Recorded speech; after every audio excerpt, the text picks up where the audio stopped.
Hey guys, I'm Frybread, and I am so freaking excited for this college football season. I'm so excited that I've decided to launch a brand new college football YouTube channel.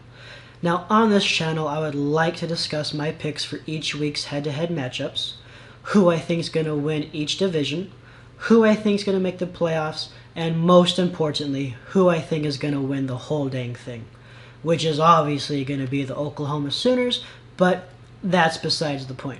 What I'd like to hear from you guys is your opinions. Who do you think wins each head-to-head matchup? Who do you think makes the playoffs? Who do you think wins the whole dang thing? Also, any feedback that I can get regarding my current or future videos would be greatly appreciated. If you like what you see, please like and subscribe. So, without further delay, let's discuss this week's head-to-head matchups. Let's go. It is actually tonight. Number 8 Washington at Rutgers, 5 p.m. Pacific Standard Time on FS1. Huskies senior all Pac-12 linebacker Azeem Victor will miss this game due to a one-game suspension. Quarterback Jake Browning returns from a Pac-12 record 43 touchdown season. The Scarlet Knights, however, will be breaking in a senior quarterback and Louisville transfer Kyle Bolin. This will be his 7th career start. Last year, Browning passed for 287 yards and 3 touchdowns in a 48-13 win over Rutgers. I would look for the same this game. My prediction, Washington 49, Rutgers 10. The next game we have tonight is Utah State at Wisconsin, who is ranked number 9, at 6 p.m. Pacific Standard Time on ESPN. Wisconsin returns quarterback Alex Hornibrook along with his 2 main targets, wide receiver Jazz Peavy and tight end Troy Fumagalli. The running game should be strong for Wisconsin as sophomore Broderick Shaw returns from a strong season where he averaged 5.2 yards per carry.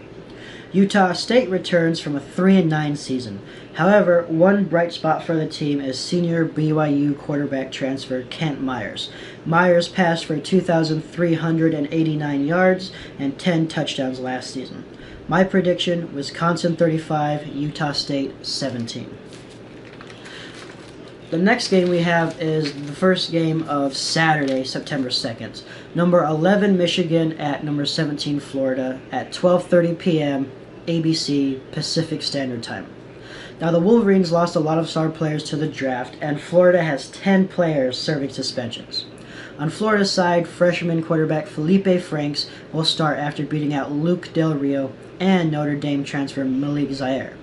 Florida's defense only allowed an average of 16.8 points per game last year and should be just as stingy this year. Michigan will start junior Wilton Speight as quarterback. Now, Michigan's offense and defense has lost a lot of new starters, but Jim Harbaugh is confident that he has the personnel to fill those gaps, and knowing Jim Harbaugh, he has recruited the exact players that he needs. My prediction, Michigan 35, Florida 27.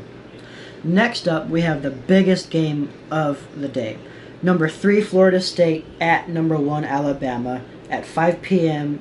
Pacific Standard Time on ABC. Now this game will be played at the new Atlanta $1.5 billion Mercedes-Benz Stadium.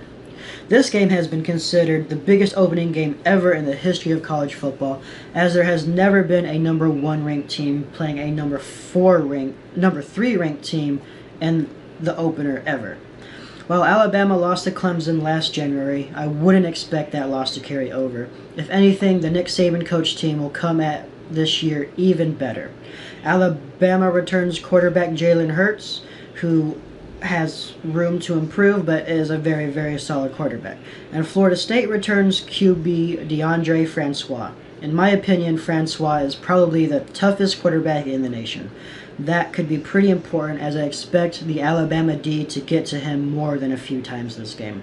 My prediction for this game, Florida State 35, Alabama 31.